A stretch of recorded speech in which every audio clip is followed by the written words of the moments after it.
Hey everyone, it's Robin, R Silent Crafts, and welcome to my studio. This is my Whip It Wednesday video where I'm going to show you the crafty goodness that I've been working on this week. Thank you guys for hanging out with me last Friday while I tried to figure out that, or while I did figure out that diagonal tape. So if you're looking for the link to the new tape that came in from Amazon, check out last Friday's video in the description box. Many of you recommended to purchase the tape from Cluck Cluck Sew. Several of you have mentioned that she's the one that actually designed and created the tape. I know she's just like one of us. She's a mom and a wife and just running her own business, so it'd be really great if we can support her. It's been suggested that you can check out like Missouri Star, check out Fat Quarter, all those different types of online shops, or check your local shop to see if you could pick up her tape there. Otherwise, there is some on Amazon, and again, you can just go ahead and pick up the one that I did. I haven't put it on my sewing machine yet, but I did measure it and it does match up for the 1/4 inch. So these were the half square triangles that I had cut out, or the squares that I cut out when I was showing you how to use that tape and such. And I decided to go ahead and get them stitched up today. I went with a simple little zigzag chevron type design. I mixed my reds and blues because having just one line of red and one row of red and one row of blue just seemed kind of boring. So I mixed them all up, and I think I'll probably put a little border on this and turn it into a mini quilt or sewing machine mat. As usual, tons of seams that you have to deal with your half square triangles. I do the very first seam, press it open on the half square triangle, and then I just press one direction and then the other, and on and on and on, and press these seams in one direction also. I have to see what I have in my stash, if I have any wide fabric. Now I do know I have some red, white, and blue 4th of July type fabric that is in storage that would work pretty well with this little mini quilt here, but I'm working with what I have on hand. I'm sure I can come up with something even if I just make a scrappy border. And then maybe just some white or blue binding, and that would finish it up nicely. Simple quilting. I will probably zigzag quilt it like this just to accentuate that. Sometimes I like to just quilt in the background color or the white and then let the colored zigzag chevrons pop. That's one of the fun things about small projects like this. You can go ahead and try out something maybe that's new to you, or just something that sounds good, and you're not going to put a lot of time or thread into it. For those of you that celebrated the 4th of July last night, I hope you guys had a fun and safe time. I'm sure my neighborhood is just like all of yours, and there has been fireworks going off every night for about a week or more. I finished another scrubby dishcloth. This is the type that has the cotton yarn, and then it has the scrubby and the cotton and the scrubby and the cotton and the scrubby. And they work out really nice. I haven't tried using one yet, but I think that this would really make cleaning maybe barbecue sauce from your 4th of July barbecue off of a plate easily. Unless, of course, you use paper plates, and those you can just toss. So I'm going to hold on to this, add it to my collection. I've already blocked it. I just need to go ahead and weave in the beginning and the ending yarn. I worked on another mug with my patrons. The one for August is the pineapple.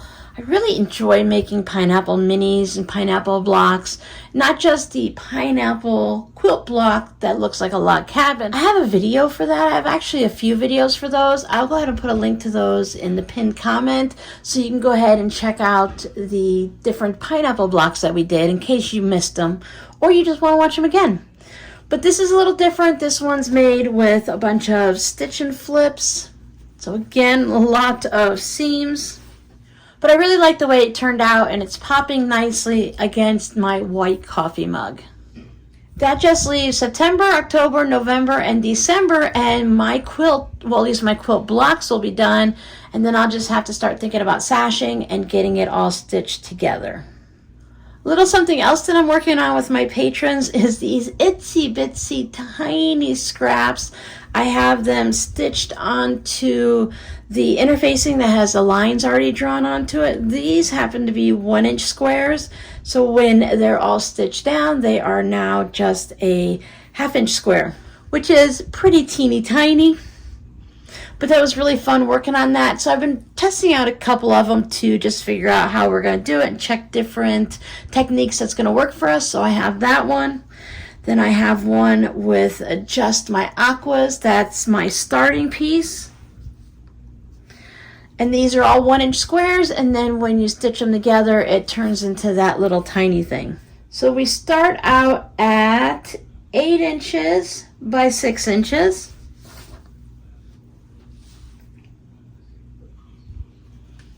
And we end up with just shy of 4 inches and 5 inches. Probably needs to be pressed a little bit nicer. I'm not too worried about it being perfectly square. I'm going to go ahead and add a border around it and turn it into a mug rug.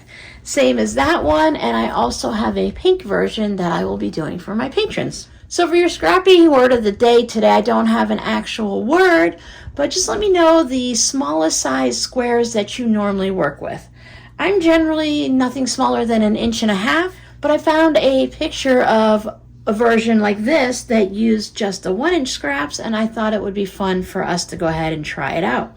So this is normally what mine would look like. If you do a 1.5-inch square, it'll finish off at 1 inch, and I just like the way that works with the colors and being able to see the different fabrics and stuff.